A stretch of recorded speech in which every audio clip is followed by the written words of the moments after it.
I don't have to interrupt your chatter to get us going. So my name is Linda Wells. I'm the Executive Director for the Center for Entrepreneurial Studies here at the Business School. I'm actually a grad from your class in '93, and my undergrad's in mechanical engineering, so I can deal with those of you who are engineers and those of you who are MBAs. But I've been here about, golly, 11 years now in some role here at GSB. And honestly, one of my greatest pleasures of working here is getting to know the students and the alumni. From the business school, I still have a few people in the room, which is great, but even better is to know that I'm going to get to know the rest of you here. So I think that you guys will find that, I hope you find, that you're going to form a real nice cohesion, a nice support group with one another. And I'm hoping that you take advantage of that today, and you take advantage of that going forward. There are bios for almost everybody in the book. There are a couple who are not in there.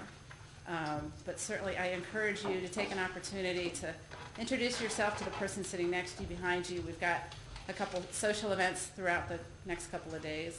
And we have faculty who will also be floating in and out. So this is an opportunity to really take advantage of the presence of these people. We're taping all of this for people who aren't here, but for those of you who are here, certainly leverage this as much as you can. Another sheer joy of my job has been the opportunity to work with Garth Saloner.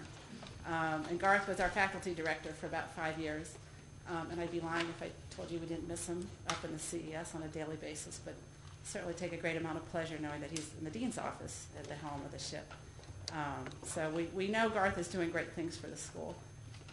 Those of you who are from the business school probably had an opportunity to meet Garth when you were here, either when I was in school. He came back in 91? 90? Got his PhD here, went to MIT to teach there, came back and was teaching strategic management when I was in school, and then went on to teach electronic commerce, formation of new ventures, and has also been teaching short courses, one that I've been working on with him for a few years, Entrepreneurship from the Perspective of Women, and one called New Ventures Seminar. And I know Garth misses being in the classroom, so this is a nice cameo appearance for him.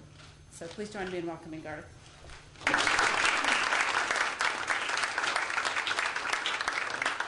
Thank you very much, Linda.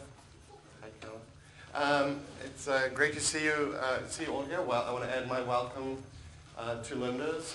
You know, we have a little bit of a challenge here at the GSB. This is a place where we have an incredibly robust curriculum around entrepreneurship and the formation of new ventures, and a lot of courses that have been built out of the Center for Entrepreneurial Studies.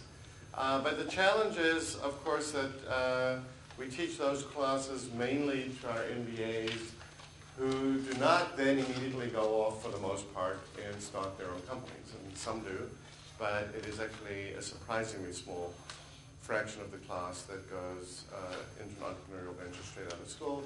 And it's not that surprising. I think most of them conclude that in addition to the education that we provide them, they need another education in an established company or two before they really feel as though they're ready to embark. And so we're delighted to have you all here because you are ready to go out and launch new ventures, and I'm sure some of you are already there, or you're thinking about it. You'll be in various different phases, and so you're in some sense riper for the material that we have than our own students in the full-time program. But one of the advantages that you will all get is that we have been building and refining some really great material in our entrepreneurship classes. I mean, one of my regrets in this job is that I no longer get to teach formation of new ventures on a regular basis, but it is a great class. It's a class we built with the help of our alumni in the Valley and in other places. And I'm pleased that you're going to be the beneficiaries of all of that work here in this class. I want to echo what Linda said. I mean, we in our Center for Entrepreneurial Studies, we are as focused on alumni of Stanford and particularly of the business school, but of all of Stanford's alumni as we are on current students. That's one of the missions of the center, is to serve our alumni from the point of lifelong learning and creating a community for all of you. Because really, entrepreneurship can be pretty lonely. You don't often have lots of folks who you can kick ideas around with. Certainly in the early stages, you tend not to have lots of people to whom you can look for commiseration about the serious challenges you face and share the bad news of the things that have gone bad along the way. And in that case, it's useful to have a broader network of co-travelers, and that's part of what we hope to provide through this boot camp. In addition to the materials, is to give you a community and to link you to our Center for Entrepreneurial Studies so that you can have ongoing community and ongoing place to turn depending on what the issues are that you face. I thought that since we have many GSB alums in this group here today, that I thought I would just take 5 minutes to update you on kind of what's going on here at the GSB. We're really excited with where we are. We feel really well positioned, and everything is coming together for us despite the financial crisis. If you've been following the financial crisis closely, some of you may think that this has something to do with the debt markets and mismanagement around origination of mortgages and a long period of cheap debt. Well, it turns out if you've been paying attention to the media, you will know that actually business schools caused the crisis. That's the bad news. The good news, though, is that it was East Coast business schools that caused the crisis. So you get the good and the bad. But despite that, and there has been a little bit of a malaise in the business school industry, if you can call it that, around this, some deep self-reflection on who are we and what are we doing. And we don't really feel much of that because a couple of years before the crisis, we had totally reinvented our curriculum, and we had done it precisely in a way I think that you would have done it in hindsight after the crisis. So we felt as though we had already made the changes. So we have a new curriculum. We start in the fall by introducing students to kind of the big picture. We call it perspectives. We used to teach a curriculum, which is what everybody else does. We start with foundations, statistics, and economics, and then it goes to what we used to call the walls of the house, the functions, marketing, operations, and so on. And then finally, when you're getting old and gray, we would eventually put the roof on, which are the big general management issues. And what we decided we would do is we would actually build the roof first, which my colleagues thought was architecturally challenging, which it is, of course, because you can't really deal with the general management issues unless you have the basic underpinnings.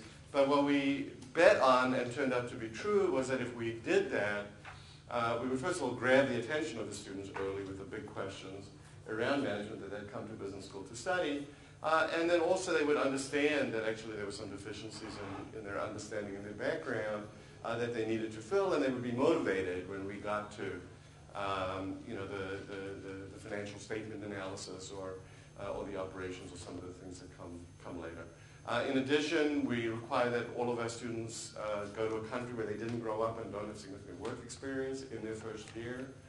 And that has completely globalized the school and the curriculum in a way that we hadn't even imagined, frankly, when we put the requirement in place. And then in the classes, which many of you will fondly remember as the core, we still have those classes, but instead of having a class, we now have a menu of classes, including a high-end advanced application class in every subject, so that students who've had significant background and experience in a subject are still challenged in those classes, and are not inclined to check out, as will tend to happen if you try to put them based on the class. So the curriculum has gone very well. We did a revision of it already this fall.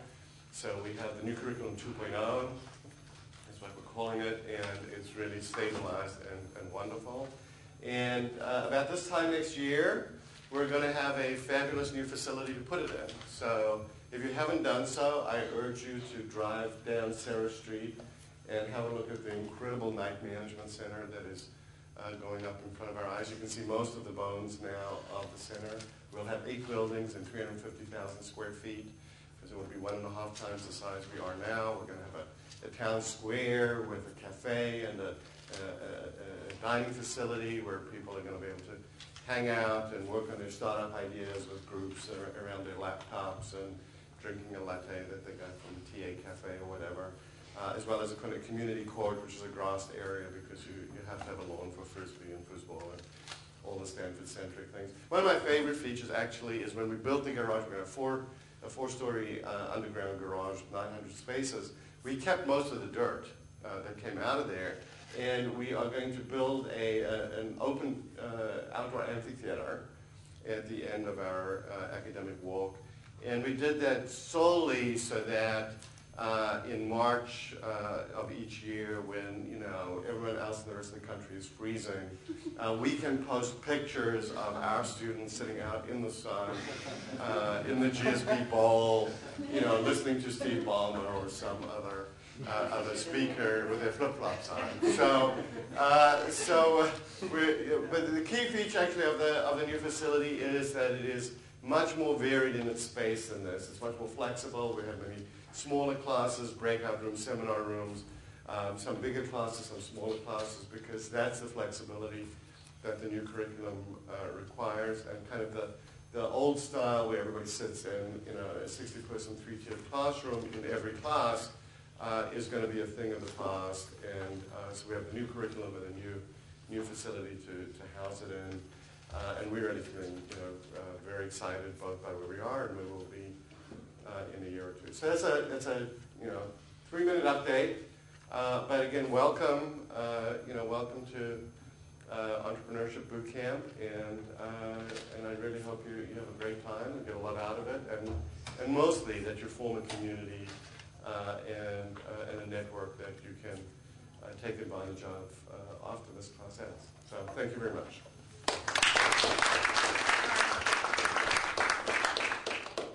We like to remind Garth where he came from, so we filled his out the CES way. So don't walk off the microphone. This is just like being mentioned.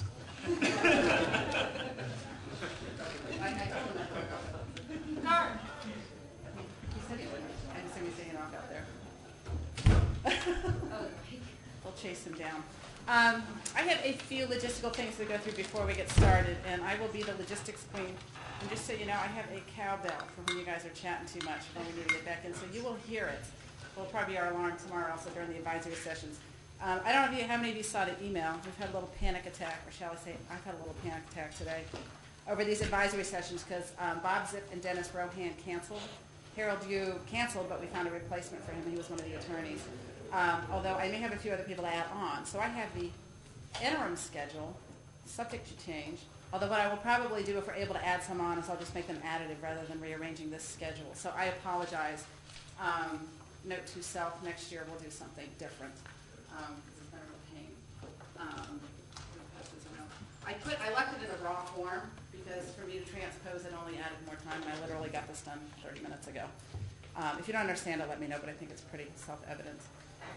Garth indicated this is the first time we've done the boot camp. We've done what we call alumni entrepreneur reunions, where we've brought people back to campus who have started companies, and there's this one person in this room double dipping, but I won't single you out, Pete Sear.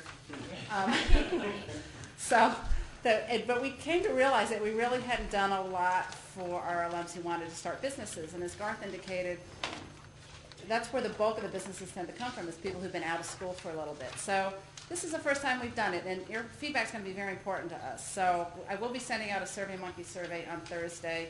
I encourage you to give us feedback as we go through. A lot of thought went into what we put in here. There's obviously a lot that we couldn't put in. One thing that we did not put in was financial modeling. So in the readings that were emailed to you was some information about financial models and business models, so I encourage you to digest those if that's something that you're interested in. Or if you feel like you still need something, let us know, because we can hook you up with some resources as well.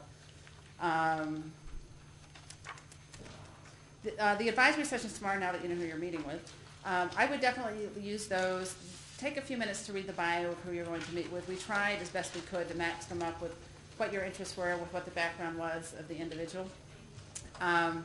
So take a minute to read the bios and ask the questions. They are looking to you to set the agenda. They are not going to have an agenda. They will have your bio, so they can read your bio ahead of time. Presumably most of them will. But go in there, be clear about what kind of feedback you want, what you're looking for, so that they can respond to it. Some logistics. The name tags and the placards that you have, these are for today and tomorrow, so please hang on to them. We are going to be back in this room tomorrow. My suggestion would be, Shay, I think there's a seat in the back. Is there another one? Oh, there's one right there. My suggestion would be to not leave anything in the room. I can't guarantee it'll be here tomorrow. So take your name tags and your placards with you. They're extremely helpful, not just for the folks up here, but the searing of the brain for each of you of the name and the face is extremely helpful. Those of you who went through the GSB know that. And for those of us who sit in an office and we don't have the foreheads plastered on everybody's names on everybody's forehead when they come in, we wish you guys wore those around your neck all the time. So I encourage you to bring those back tomorrow. Restrooms, for those of you not familiar with the GSB, the men's restroom is just right around the corner here. Turn right and right. And the women's restroom is on the other side of Bishop. Actually, one thing I have to tell you I'm very pleased with is the number of women here. When we do the reunions, the first time we did the Alumni Entrepreneur Reunion, we had 72 people in attendance, and 3 of them were women. And those were all women I begged and cajoled to come. So it's very encouraging to see the number of women here. So the women's restroom, yes, it's down the hall. We have additional faculty who will be joining us for meals. Their bios are in here. They include Chuck Holloway, Joel Peterson. I haven't even updated the list. But it's just an amazing group. And those of you who aren't from the GSB don't know the legends of some of these people, but let me tell you, they're amazing and they're a wonderful treat. So I encourage you. George Foster, George is moderating a panel. Jim Latin is coming tomorrow night.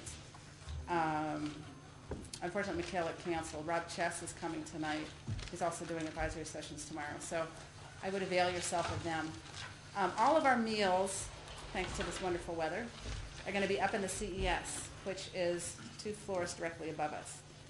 You can either take the elevator, or interior stairs, or exterior stairs. And tonight we're doing a sit-down dinner. We're going to try to squeeze everybody into the center. If it doesn't fit, we've got 2 conference rooms we can put people in as well. So I apologize. Flexible is the name of the game, and the weather did not cooperate with us, so we will deal with it. But we have a wonderful caterer. I think you'll really enjoy the food. And I think that's the end of my logistics. Any questions? We still have 10 minutes before the panel starts. That never happens. Bruce. I'm happy to entertain and then do 10 minutes. Bruce Maxwell is one of our panelists for this upcoming panel, and he's a wonderful fountain of wisdom, let me tell you. He's been an entrepreneur, an investor, an advisor, and an interim CEO and CFO, right?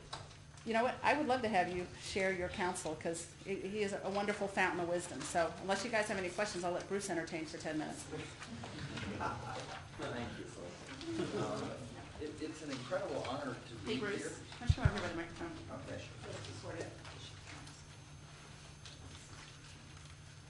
I always feel much better when I can actually roam a little bit, but I suppose this is easier on the camera. I sat just where you are sitting back in 86, 87, and 88. And I was one of those idiots who actually left business school and went straight into entrepreneurship. I had just known all my life that I wanted to do startups. There is that lovely line, fools rush in where angels fear to tread. And sadly, that is certainly true of entrepreneurship. There's another line from General William Tecumseh Sherman, who wrote, "The glory of war is moonshine. All war is hell." And I would also say that about entrepreneurship. It is a very hard and a very lonely profession. And there is a great deal of glory that has been attached to entrepreneurship in the business media. But what they don't tell you about are all the divorces, the shattered families, the shattered dreams, the lost savings, the broken lives that come out of people who overcommit to trying to make something happen. So one of the things that I really want to state here, just at the beginning of the big picture, is that entrepreneurship is for people who really, really want to build their own thing. And there are many reasons why people become entrepreneurs, but one way or another, it's about building something that is your vision. And if that's what you really want to do, it is an incredible path. And I will promise you that you will learn more about who you are in the crucible of entrepreneurship than just about anywhere outside of a therapist's couch. But that being said, people take entrepreneurship amazingly seriously. And it's one of the reasons that I think that people break. It's a game, folks. It is ultimately a game. It's played with your time. It's played with your lives. It's played with your money and other people's money. But in the end, nobody dies, normally. So you get to walk away from it. And if there's anything else that I would urge you, it's to set your own personal limits and your own personal boundaries when you set out on this path, and know when to cash in your chips. If there's any mistake that I've seen people make again and again, it's that old escalating commitment problem. It's so easy to do.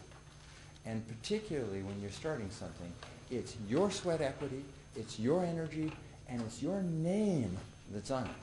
It's very hard to walk away from that. But the wise man or woman knows when the price has gotten too high. We are in a society where you can walk away and they won't come after you and kneecap you. So really, just keep, if you would, in mind the idea that no company, no dream, no venture is worth your life or your family. And at the end of the day, folks, there is only one startup that matters, and that's your children and your family. So don't lose them. Okay, so with that somewhat grim lead-in,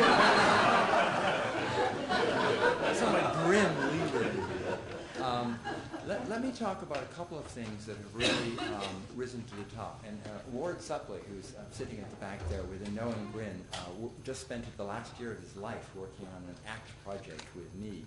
So hello, Ward, and it's great to see you again. Ward's heard a lot of what I'm going to say the day before. I want to talk about what really matters when you set out as an entrepreneur. What is it that you can actually focus on? Because I've done 75 startups. And if that sounds like a ridiculous number, it is.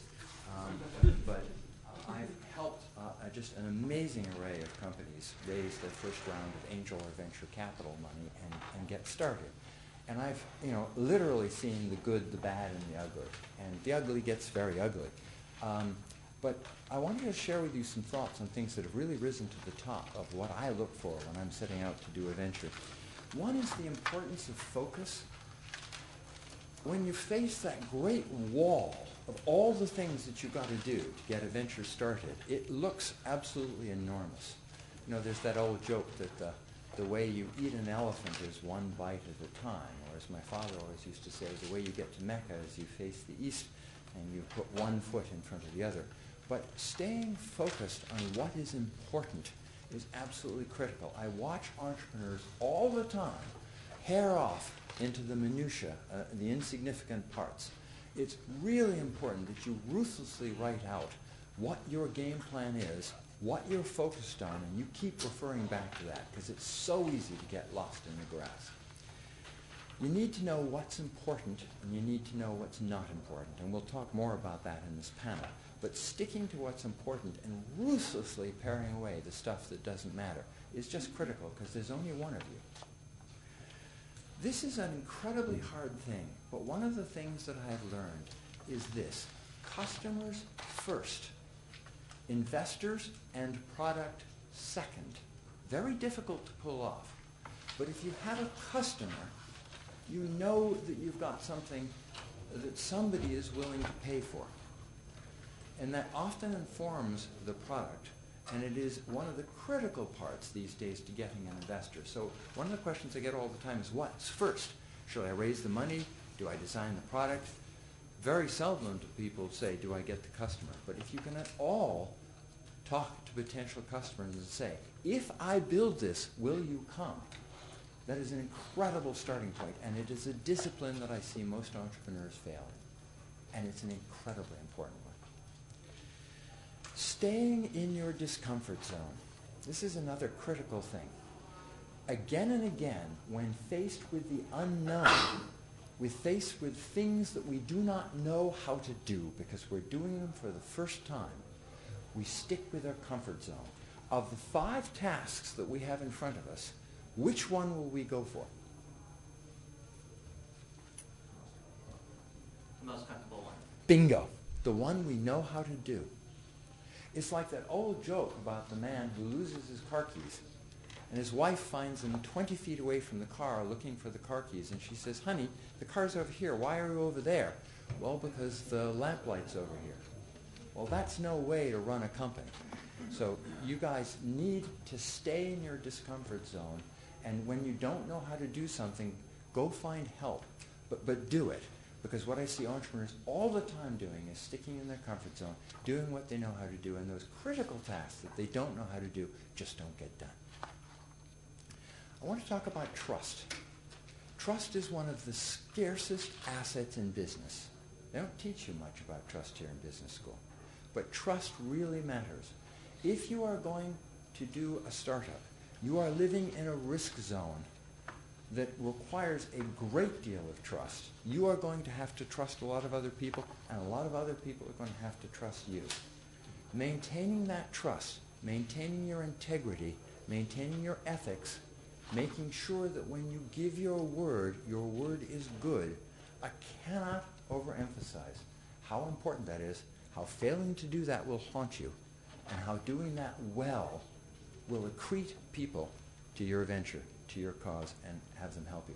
Always pay attention to trust. And of course the corollary to that is pay very close attention to people you can't trust. Listening skills. When I look at startup entrepreneurs and startup CEOs, the single scarcest skill in the entire lot of 75 startup CEOs that I've worked with is listening skills. There is almost a dichotomy that somebody who has the get up and go and the individual self-confidence to stand up and say, I will create this.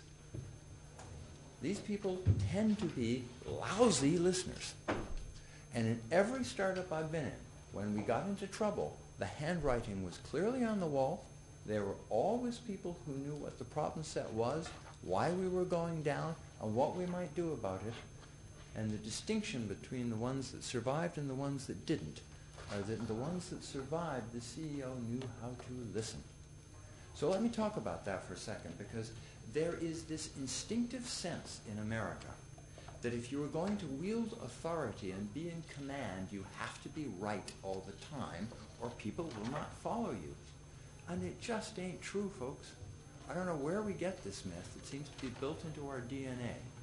A leader who can admit that he or she is wrong and can show his or her team that he or she is listening and gets it is a leader people want to follow.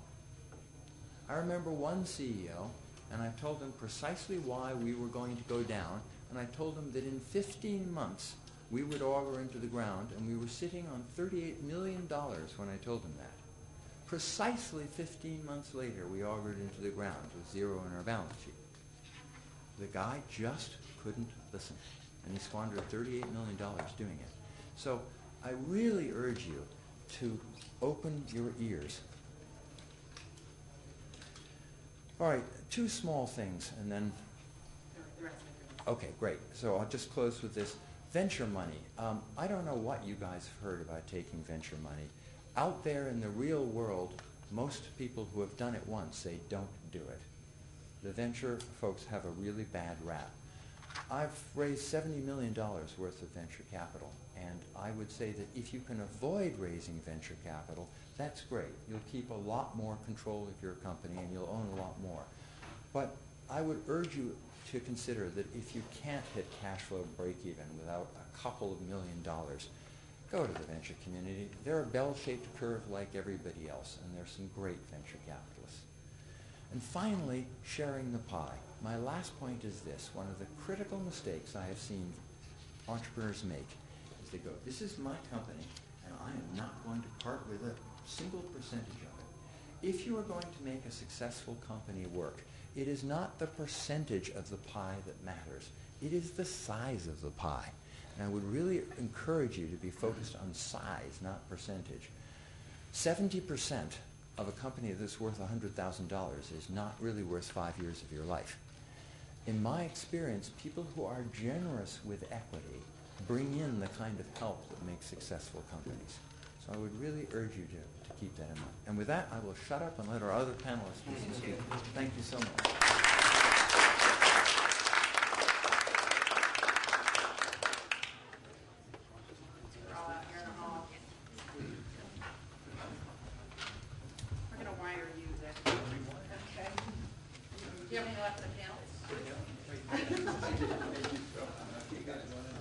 Well, they're all coming in, and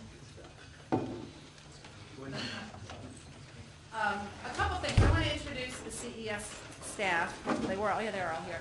Kristen Thayer is one that you guys have heard from. Kristen actually has a day job. We're like her part-time gig.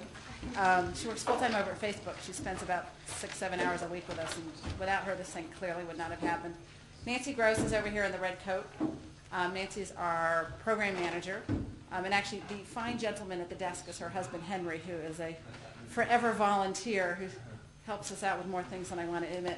And Lisa Sweeney is our associate director. Lisa joined us about a year and a half ago with an MBA from Kellogg and a background in private equity. So it's a good group.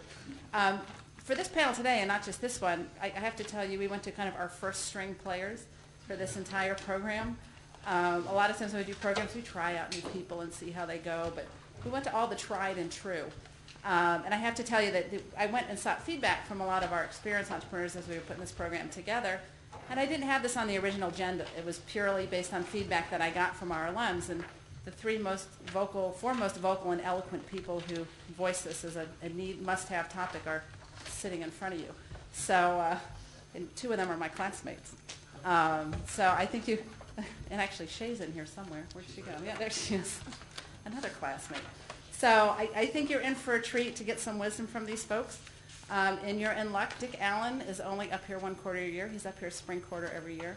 Comes up from Orange County and teaches Managing Growing Enterprises, one of our most popular classes. And he has a strong background both in starting, funding, and operating roles with healthcare companies. So, and as a matter of fact, funded one of the companies I worked for in the 90s. So turn it over to you, Dick, and we'll go from here.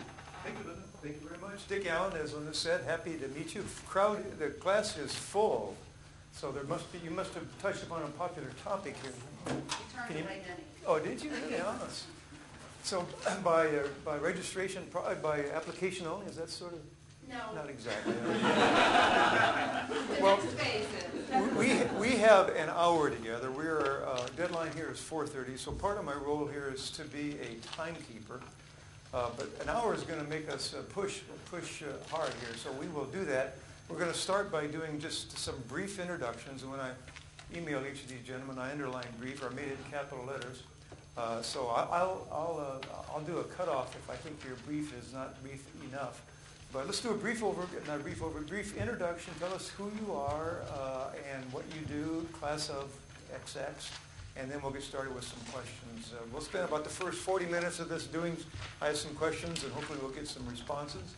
And then we'll leave 10, 15 minutes available for some Q&A. So there you go. Start right here. Sure. I'm Chris Lien, class of 93. Was a banker for about 10 years coming out of business school. And then my last project was to set up Kmart's internet business, and that brought me back from New York to the internet startup scene, if you will, and have built and sold a few software companies, and I'm building another software company right now. So I've made the transition from one of those safe jobs to, I remember my friends thinking I was crazy, that why we're going to quit that job type thing, and look forward to the discussion. Great, thanks. I'm Mark Zitter. I'm class of 85. Got my 25th reunion coming up in a couple of months. I've never had a real job since business school. I've been involved with 3 startups. The first one just went a couple of years, all in healthcare. I'm a healthcare services person. First one about 3 years, and I was the first manager hired, so I wasn't really the primary driver there. And then I started a company called the Zitter Group, coincidentally, which is a healthcare company serving life science companies doing market research and subscription data services, serving the pharmaceutical and biotech industries, focused on the insurance companies who cover their products. And about 4 or 5 years ago, I also co-founded another company called Vital Decisions, which is a telephone counseling service for patients facing end-of-life decisions. Not a retail model that goes, again, through the health insurance companies that refer the patients and pay for them. And all 3 of those companies still have no outside capital. So I think one of the reasons I'm here is just, I can talk about alternative models to the VC model. Bruce Maxwell, class of 1988. I started my first company at the age of 33, grew it to 40 million in sales and 450 employees. Left there and set myself up as an interim executive exclusively focused on helping startups get launched and funded. I've raised about $70 million of venture capital. I've been at Kleiner Perkins and Menlo Ventures and Sequoia and blah, blah, blah, blah, portfolio CEO. And My joke is that I'm an entrepreneur who hasn't hit a 12-step program yet, and I'm launching 3 startups right now. You got any of that 70 million on you? Yeah? Okay. That you want to share? My name's Tony Levitan. I'm a classmate of Chris's and Linda's, class of 93, and Shay, class of 93. Is that right? Yeah, okay. We're old. That was a long time ago, wasn't it? Coming out of the GSB, I started an early internet company called eGreetings Network with a classmate of mine, which we've spent 6 years building into a top 20 website with about 13.5 million customers, back when that was a big number. It's amazing how that's not a big number anymore. We went public, got acquired, learned a lot about market timing. That's a whole nother topic. And then took some time off and did a small golf startup, which most people think was just a way for me to play golf a lot, which is probably very true. And now my business partner, Fred Campbell, and I are actually doing another company called Lexi, which is a mobile startup. It's a mobile audio publishing and consumption platform. Some people like to think of it as an audio Twitter. We think it's a place where the world's most interesting people have conversations with many of the other world's most interesting people. So it's a lot of fun. It's still really early. We did some great stuff around March Madness with the NCAA tournament, learning a ton, and having a great time as we try to figure out yet another communications market. Mark mentioned he's in healthcare. I think we end up in I end up in consumer communications that are in emerging technology spaces. Okay, well, as you can see, we have quite a variety, so hopefully we'll get some different answers and some nuances, if you will. One of the things Linda did not mention about me is I'm class of 68. I think she's trying to protect my age. I appreciate that. The only thing I can think of that sort of singles the class of 68 out is that we were the first class to go through this building both years. Class of 67 ahead of us went to the old building, which probably most of you don't even know exists. And then they spent 1 year here. We spent 2 years here. It was new then, and I swear, Linda, it still feels new to me, but I know it's not. Well, so here's the first question for the panel. What motivates an entrepreneur? I'm assuming most of you are here because you are entrepreneurs or want to become more entrepreneurial. What motivates an entrepreneur? I meet with a number of entrepreneurs who are looking to start up companies. In my case, it's in the healthcare field. And I always ask the question, why do you do that? What's the motivation?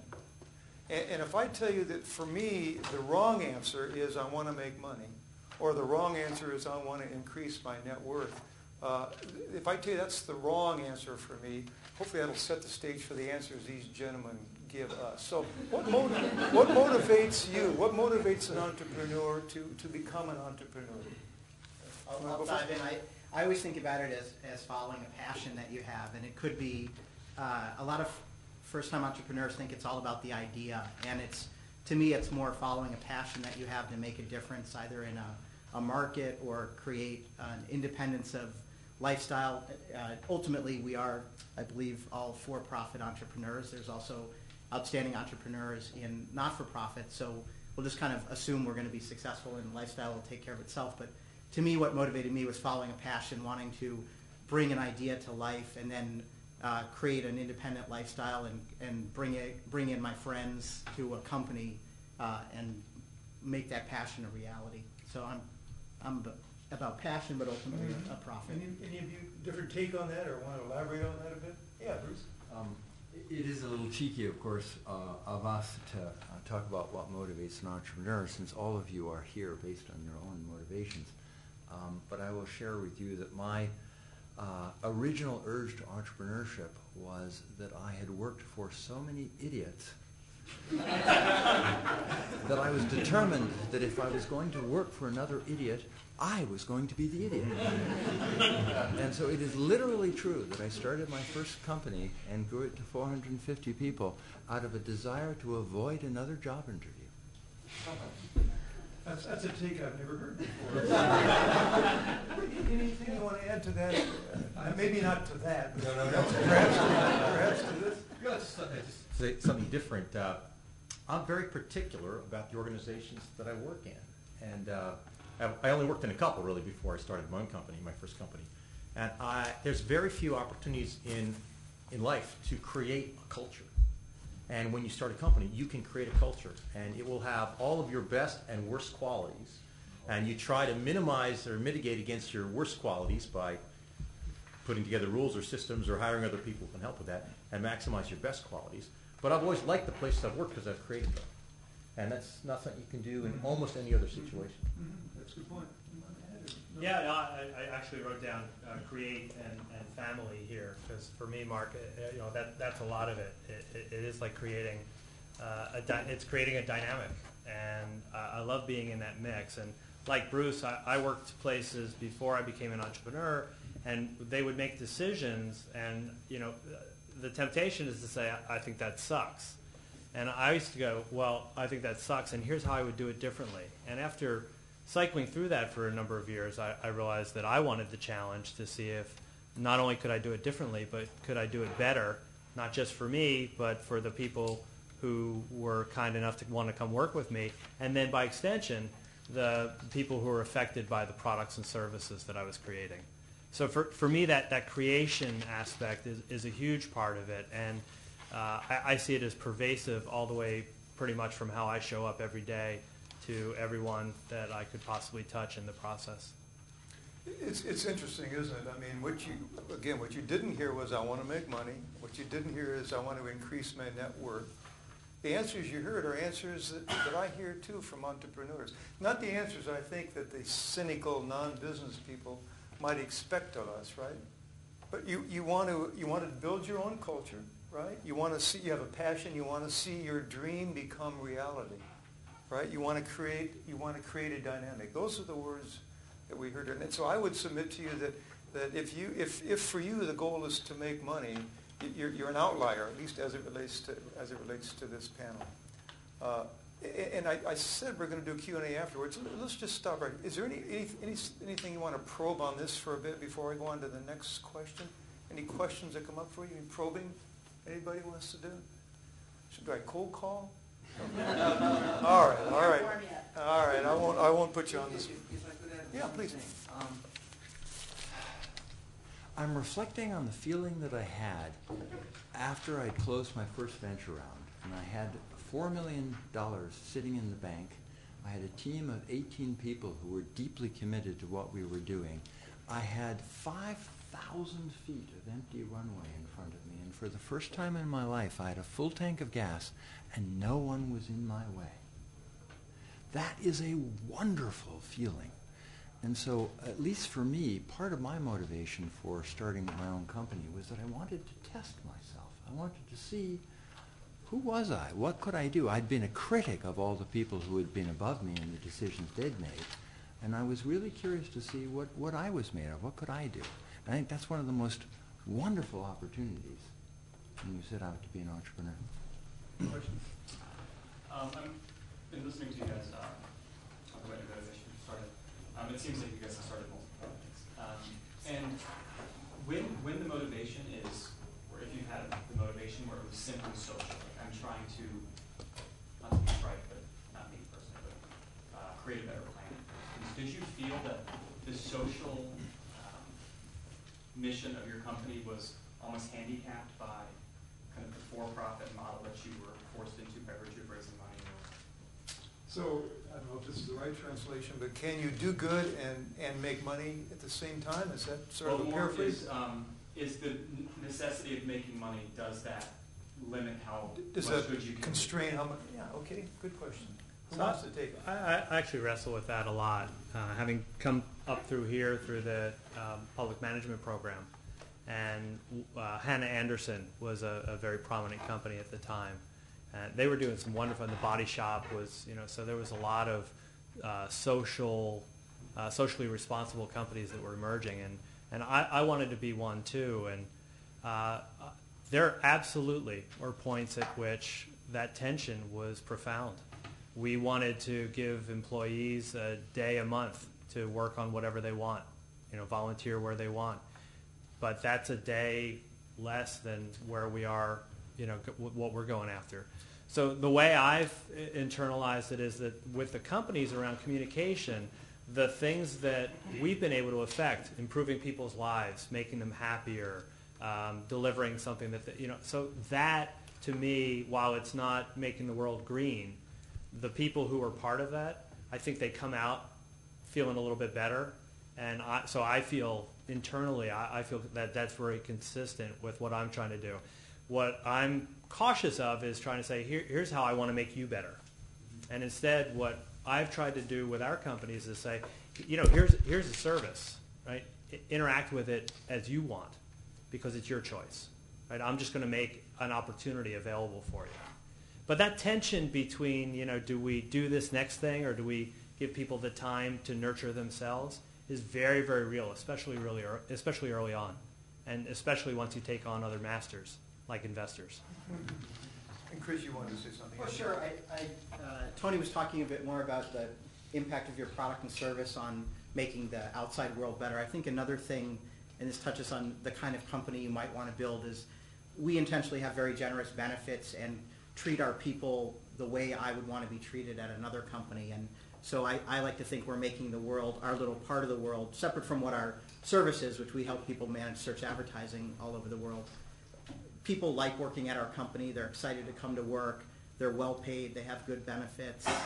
They know if they hit a rough patch, the company will be responsive and supportive to them. And I think that's another aspect of you can make the world a better place. Admittedly, it's a lot smaller scale than if you release some free life-changing product to everyone. But we consciously try to do that at our company while still trying to achieve a profit.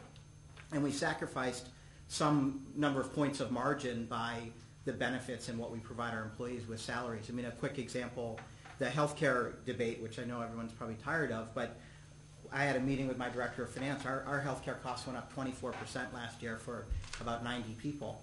And what most companies were doing is they were trading their employees down to lesser programs.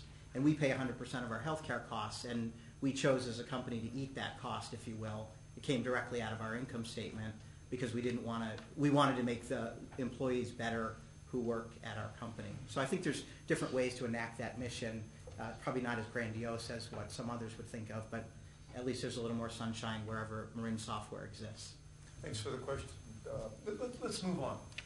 The topic is time. There is never enough time for an entrepreneur. And so the question I have for you is, how do you decide how to spend your time? What do you do? What do you delegate? What do you do? What do you have other people do? So, Bruce, you get the first chance at this one. Okay, cool. Firstly, I'd like to talk about what you don't do. What you don't do as an entrepreneur is you don't burn yourself out. I was diagnosed with leukemia in 2004, and it was a direct result of having run my immune system into the ground. It was a real wake-up call for me. I remember a point in time a decade earlier where I seriously contemplated walking through a plate glass window. It was a cry for help. I was so overwhelmed because I was not managing my time well. So one of the things that you need to do as an entrepreneur is recharge your batteries. You need to make sure you have time for yourself, to sleep, to eat, to exercise. If you're not taking care of yourself in the long term, you will kill yourself. So we can talk about lots of time management strategies whilst you're on the job, but the single biggest struggle you are going to have is forcing yourself to make some time for yourself. Sobering thought. Anybody else want to talk to that? How do you spend your time? How should you spend your time? I'll just jump in. Obviously, what can one say to Bruce after that? But my point is incredibly tactical. I view job number one as the founder or CEO as you've got to fund the company, because without funding you can't do very much.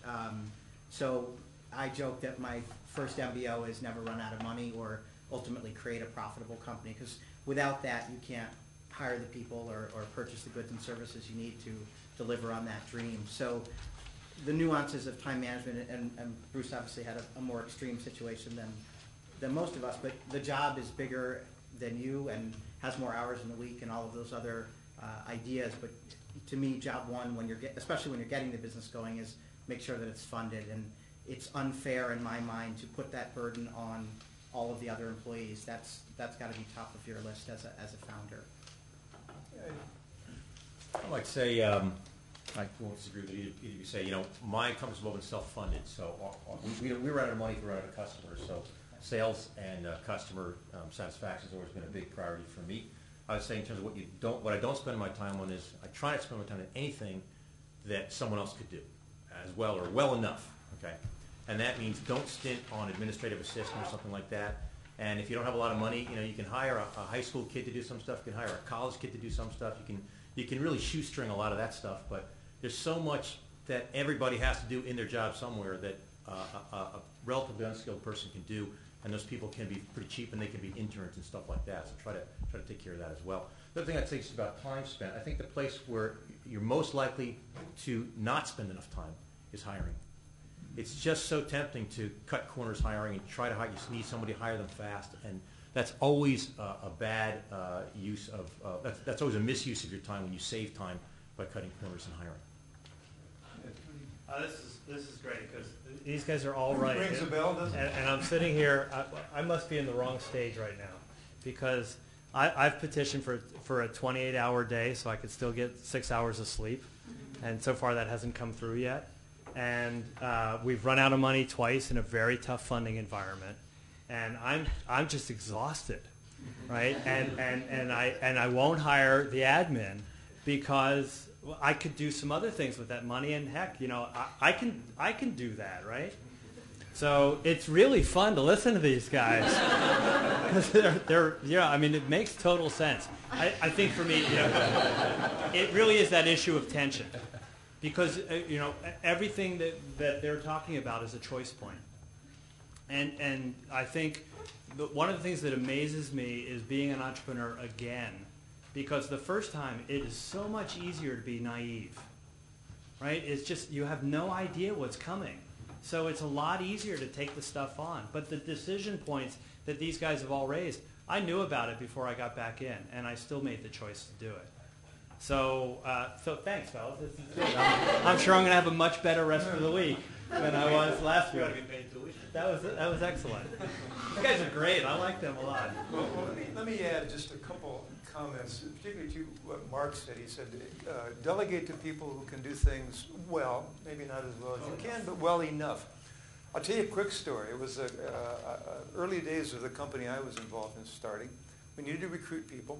Needed to recruit a VP of operations. I knew of somebody I had worked with at Baxter before, a big company.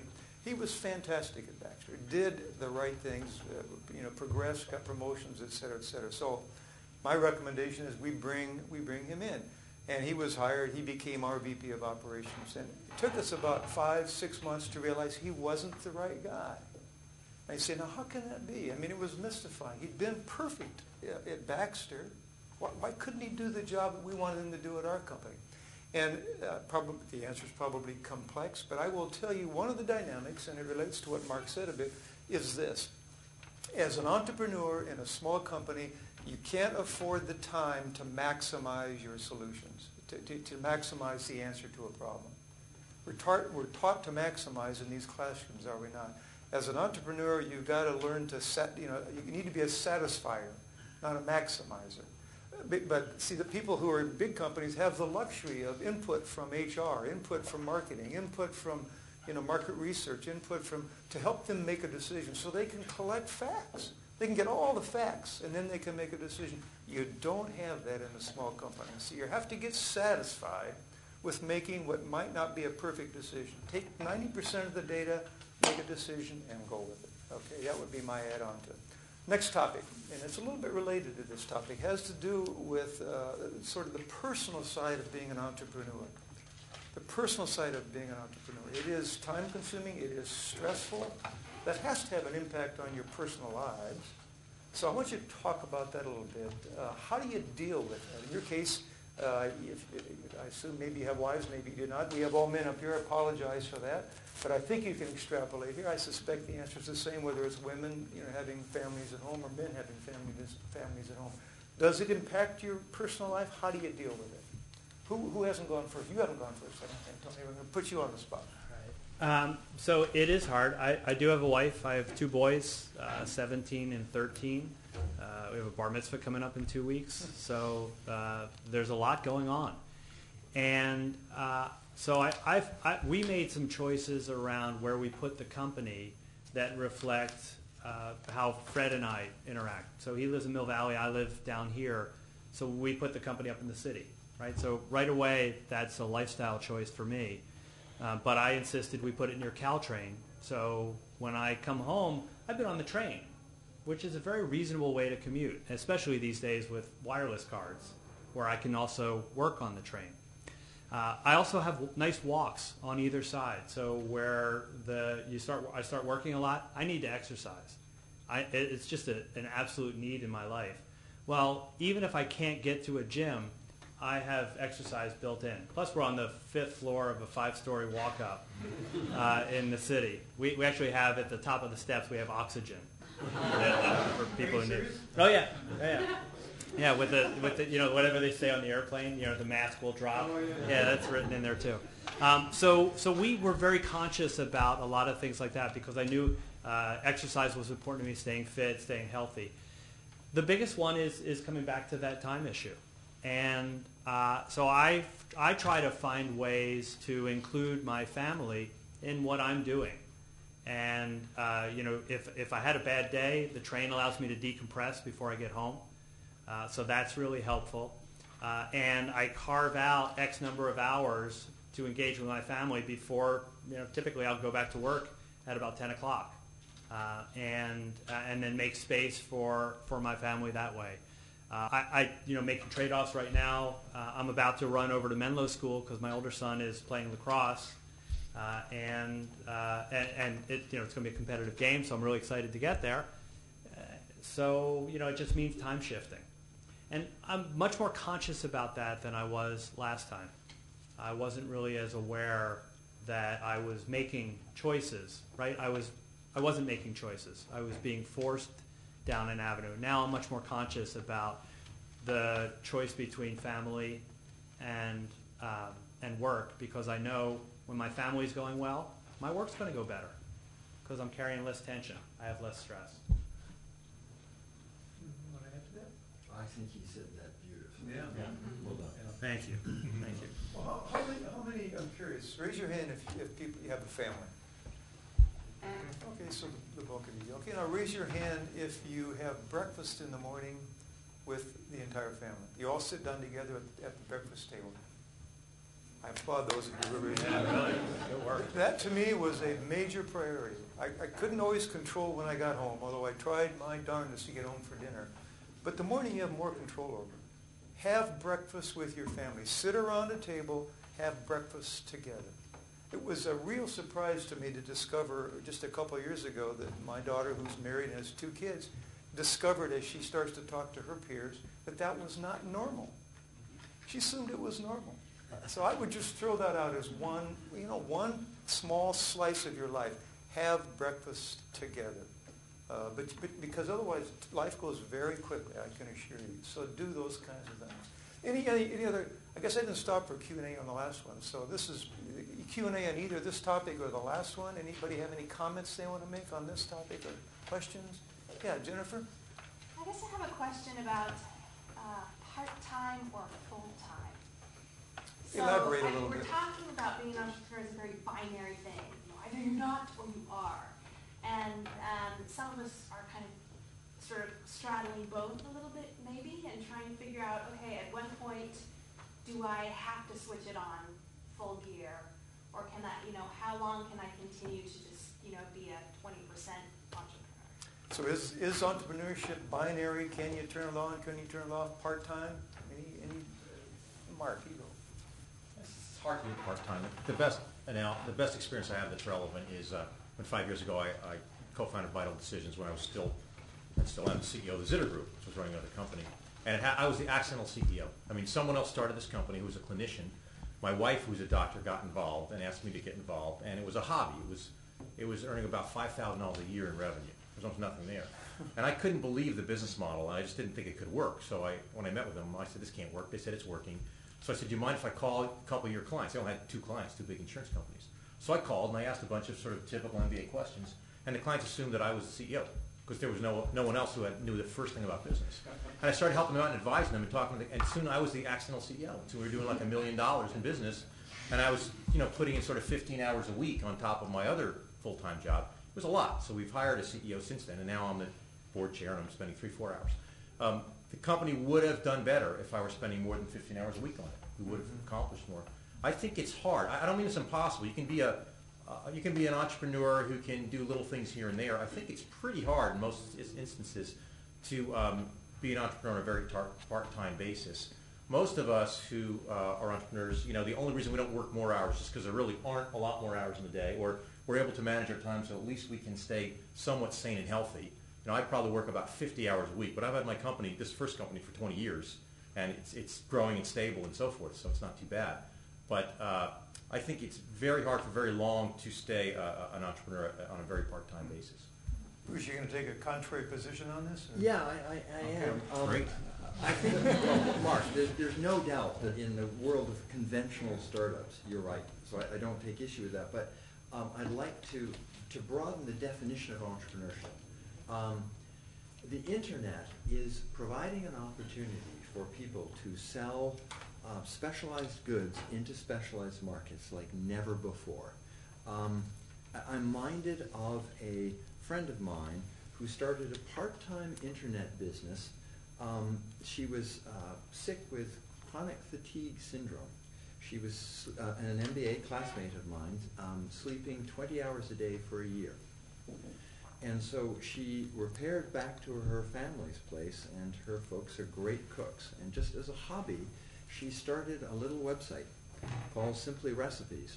And she started posting her mother and father's recipes and putting up some beautiful pictures. 10 years later, it's one of the largest cooking sites on the web, and she's pulling in a meaningful fraction of $1 million clear, and she's still working 2 to 3 hours a day. So yes, it can happen. It can be done. Probably more slowly. Agreed. But I wouldn't dissuade you from the concept that you can be an entrepreneur. But it's a very different model than go out and raise venture funding and start a big company.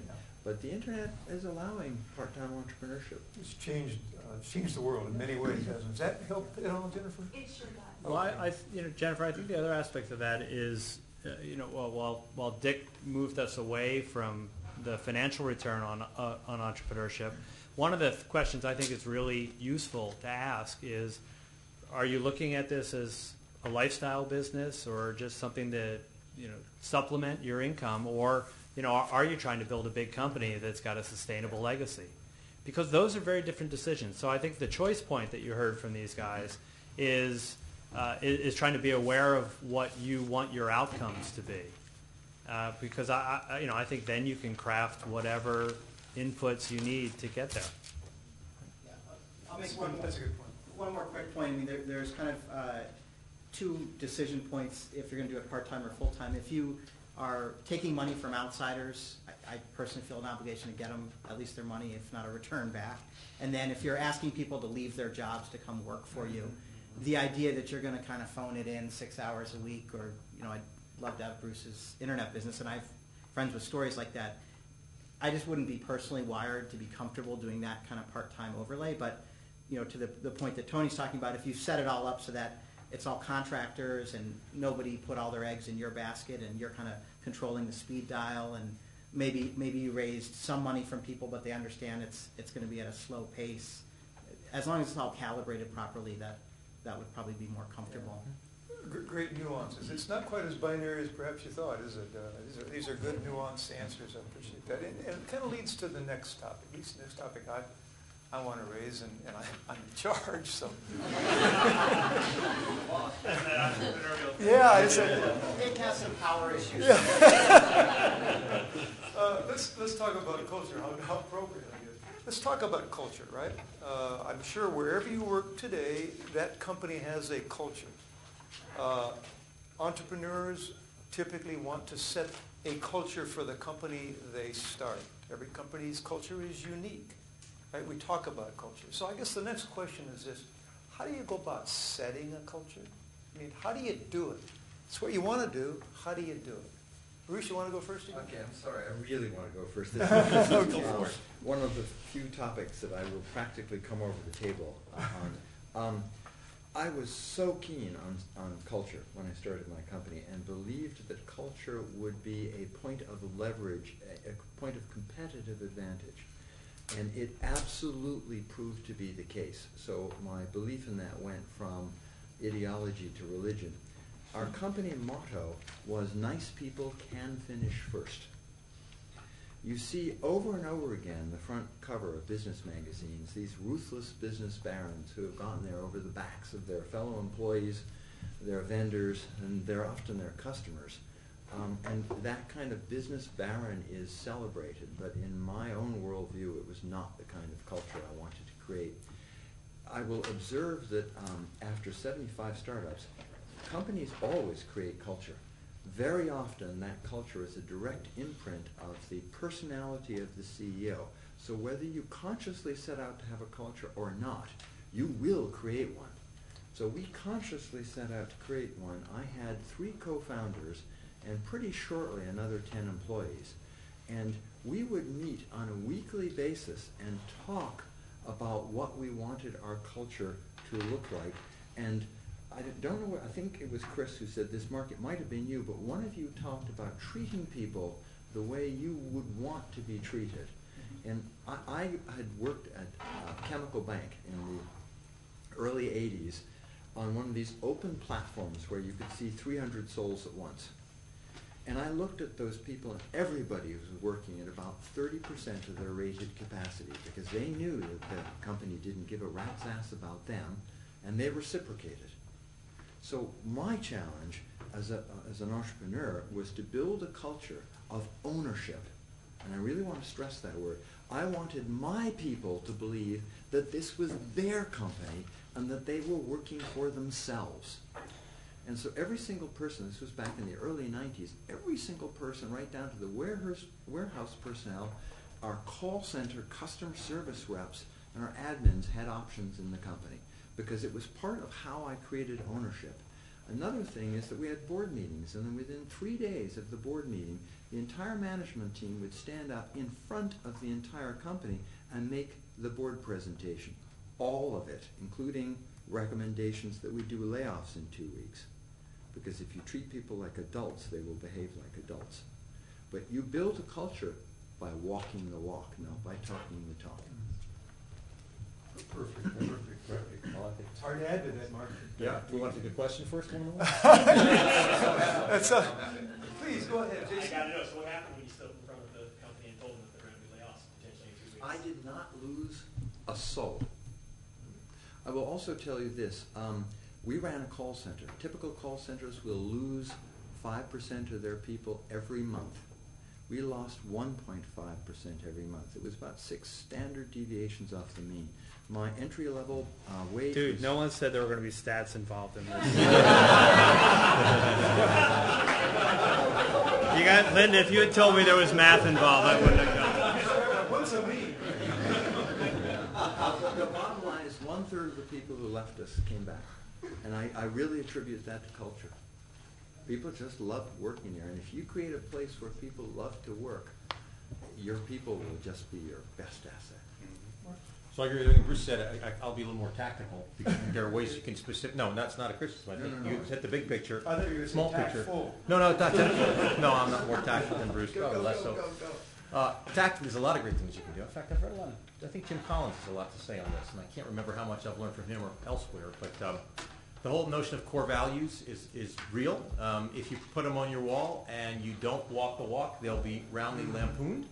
And if you do walk the walk, they'll be respected. And you can use, there's a lot of ways to implement those successfully. One of the ways we do it is we talk about them all the time, and every time somebody gets a raise, a bonus, promotion, or reward, we talk about which core value they have exhibited. Okay?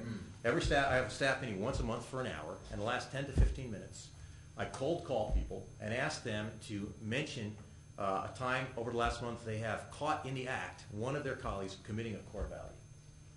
Right? And I tell them to come prepared, and they do. And it's very celebratory and a lot of fun. Maybe I'm wasting 15 minutes a month, but I think we're doing a lot more than that.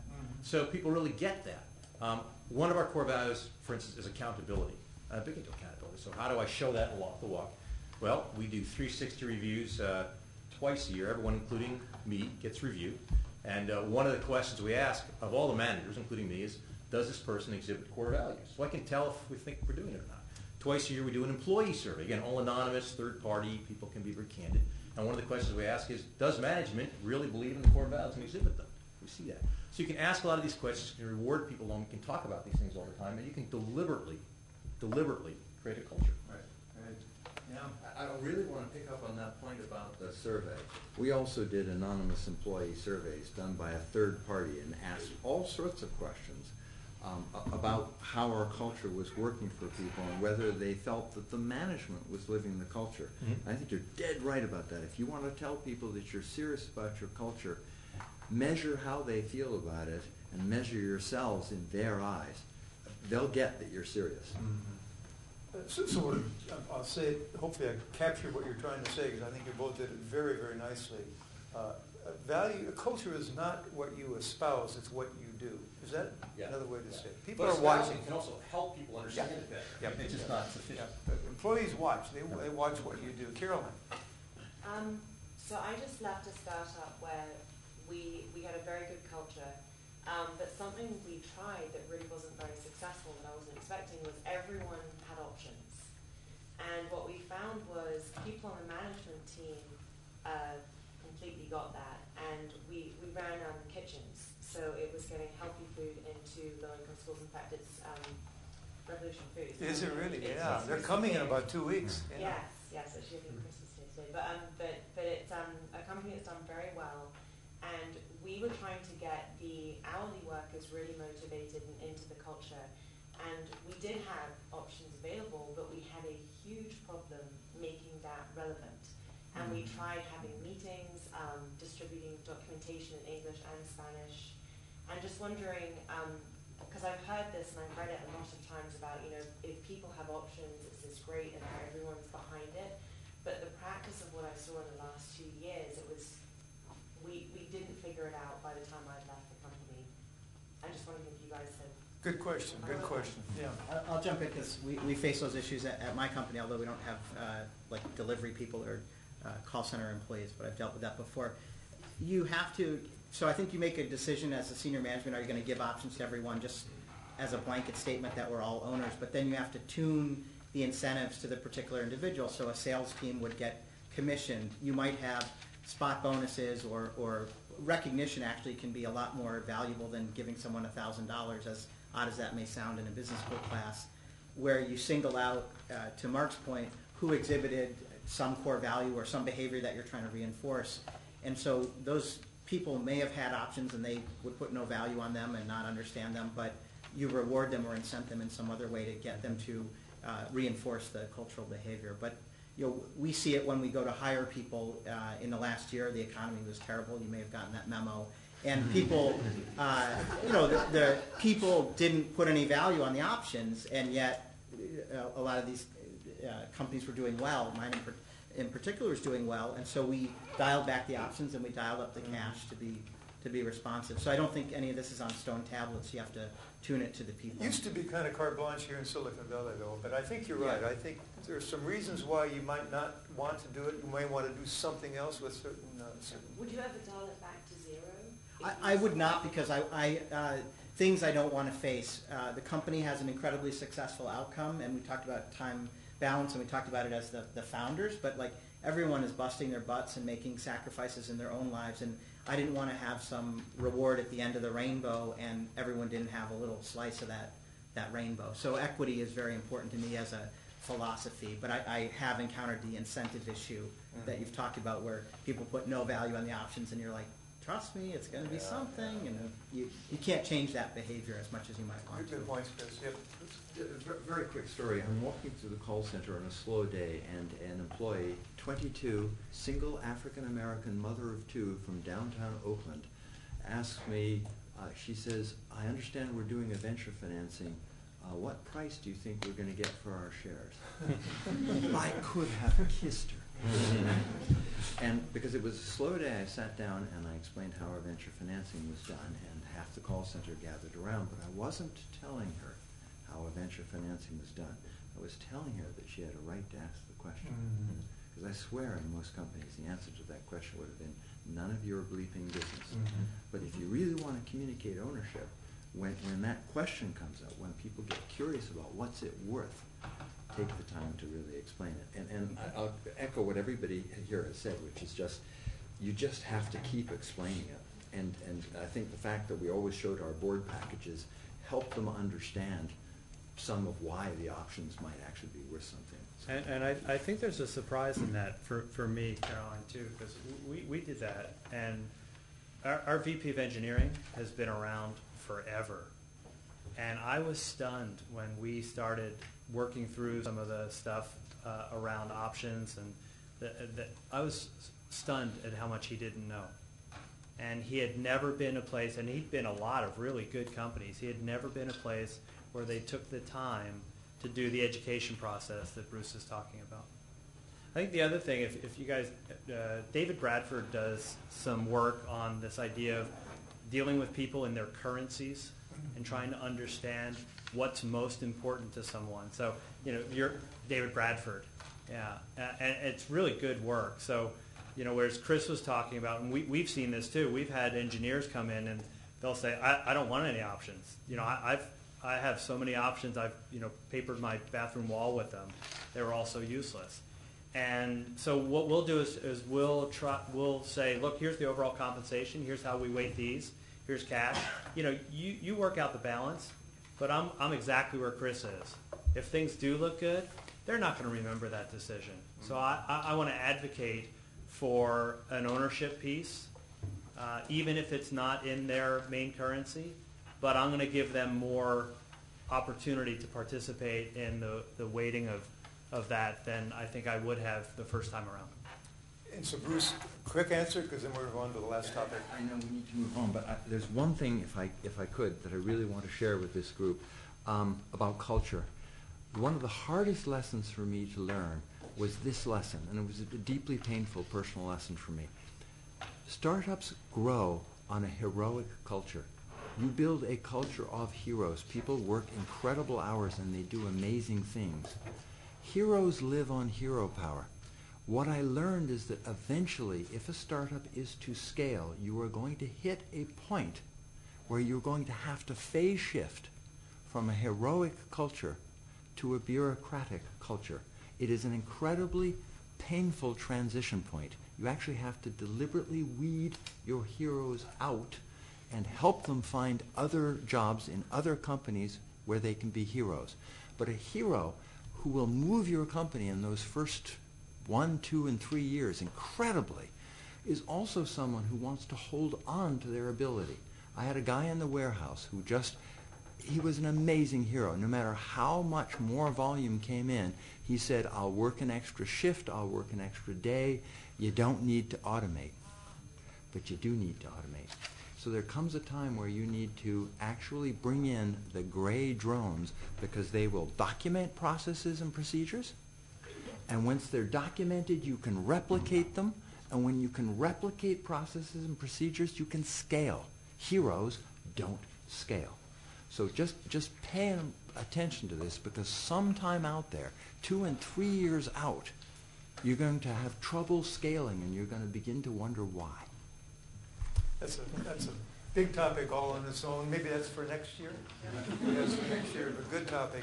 We have time for one more topic, and this one I'm going to wave my magic wand and give each of you a chance to sort of do it all over again. Start from scratch to be an entrepreneur, and I want you to focus on. I want you to tell everybody what mistakes had you made that you would correct if my magic wand really were magic. So what were the biggest mistakes that we want to make sure nobody else makes? They'll make different ones. What were your mistakes? Who hasn't gone first here? I'm going to pick on whoever. Have I been pretty democratic here? All right. So biggest mistakes. What would you steer us away from? Well, so Linda, when does this get put on the web? We can stop the filming right now if it helps. So one of the challenges is I'm a big believer in partnerships, and my business partner Fred and I have a great relationship. And one thing we were not really conscious of is how much our relationship changed in between our first and second ventures together. So there are a lot of things that we either forgot how hard there were in moments in the first one, or our lives just changed a lot. You know, he's married, no children. I've got 2 kids to think about. So just that alone created a lot of difference for us. So in hindsight, would you have talked about that more? I would have been, I think what I did is I got swept up in the excitement of doing another startup and we were very deliberate about choosing to work together before we did the first time. And the second time, we didn't create that time to be really thoughtful about it. I thought we did, but as it turned out, there was much, much more we needed to explore. The next panel, as it turns out, is on partnerships. Should you, shouldn't you? So that's a timely comment that you made there. Mark? I was on a panel a number of years ago here with Bob Moog, the founder of University Games, and Bob was saying, we were talking about partnerships, and Bob was saying, partnership is like marriage without sex. And I said, yeah, but you can get screwed. That's what you got to watch out. But I guess I haven't had, well, I have had some partners. My newest venture has partners. But I guess what I would say, something I've gotten much better at because I had to as a CEO, and I mentioned it before, was hiring. I was a lousy hirer when I started because I like people and I look for the best in people, and I was uncomfortable making them uncomfortable and asking hard questions. And by failing often enough, by doing a lousy job either hiring or once I had people aboard, not getting rid of them fast enough, maybe I overcompensated. But I kind of really went to school in this. I studied all the best hiring practices. I took another page from Jim Collins' book. It talks about what's it called, about systems or mechanisms, where if there's something you don't do well, you create a structure so you cannot not do it well anymore. You can't fail to do it. Quick example for me is I tend to focus outwards towards clients and partners and things like that, and not enough inward focus. So I could go for weeks without meeting with one of my direct reports. So I put systems in place, so we've got weekly meetings and weekly reports and stuff, so I can't fail at that. But on hiring, we now use a system that, again, I didn't invent, but we use successfully. It's much more time intensive than our old system, and it's got a much higher success rate. So we do, typically everybody who's a finalist gets a 3-hour chronological, in-depth structured interview. We go right from high school all the way up, everything that they've done. We ask about every boss they've had and ask them to rate that boss. And it's interesting, if the last 3 bosses was an idiot, a jerk, and a nut, you think, well, I'm the next idiot or jerk or nut. I'd probably schmuck, that's right, first year. That's probably next alphabetically.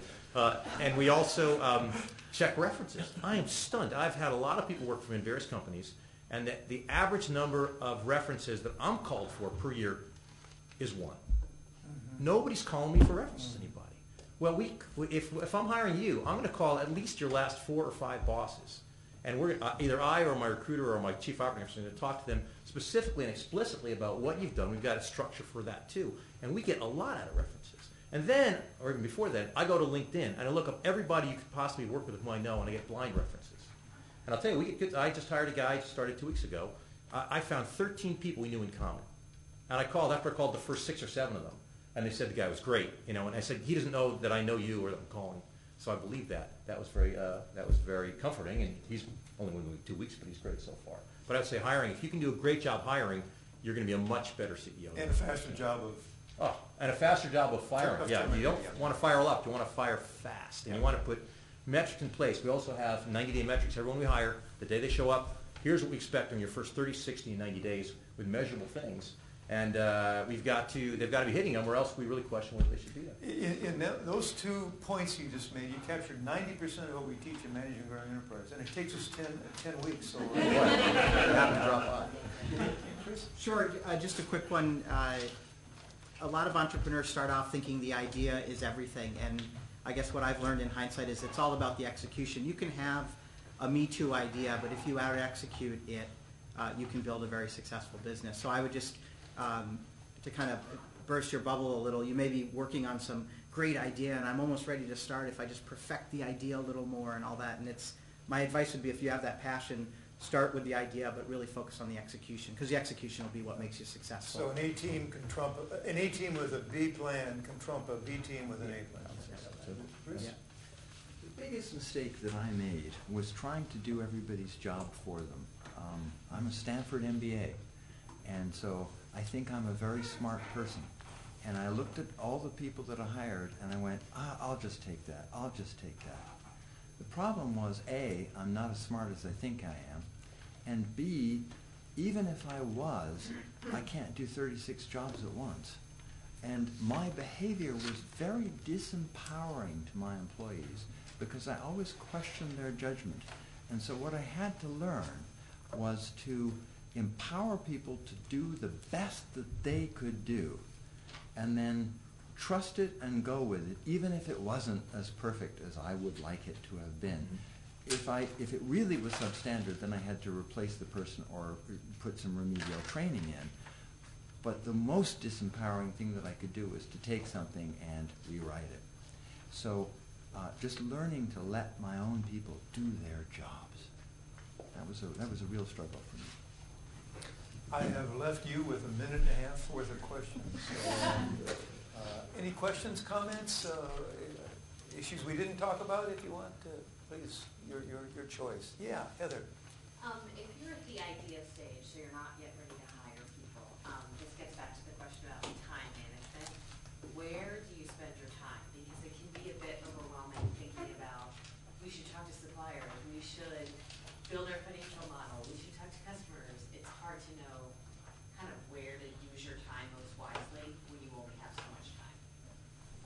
I'll just jump in because I always believe, coming back to customers and a market need, the Valley unfortunately will throw money at concepts and will force a market to exist for some period of time until all the venture money runs out of the company, and then it will just end in a pile of sand. So if you have customer validation or some deep knowledge of a certain vertical that has a profound business pain, that would be the first thing I'd want to validate. And then, can you deliver it at a cost-effective price, and who would work at the company, and how would you do that sustainably, and all that. That's later. But if I would validate the market or the customer first. Mark, then Bruce, and then we are done. Sorry, just two of the points I wanted to make that I just want to make. I'll make them real quick, and you can talk to me afterwards about them because they both could use explication. The first is that we have the general venture model, get a lot of cash, try to grow fast, and you're likely to blow up, but if you succeed, it can be big.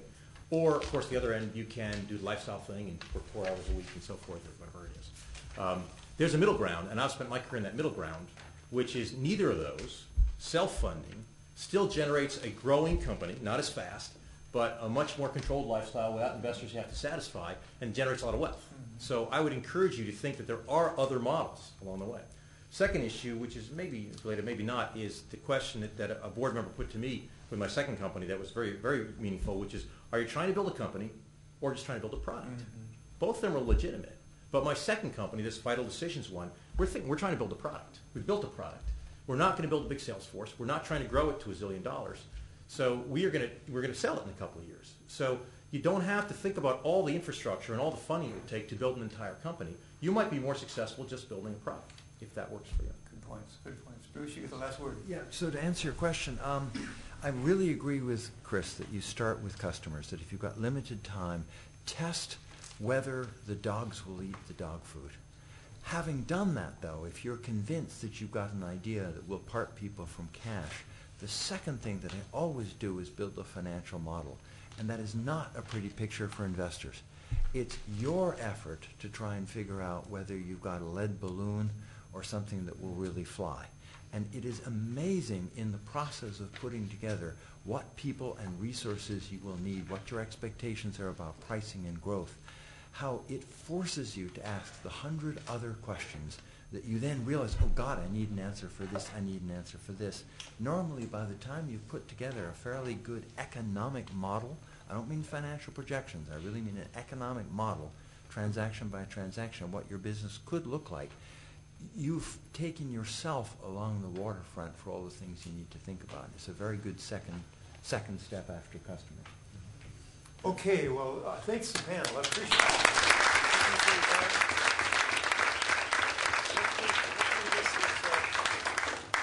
Now you see why I like my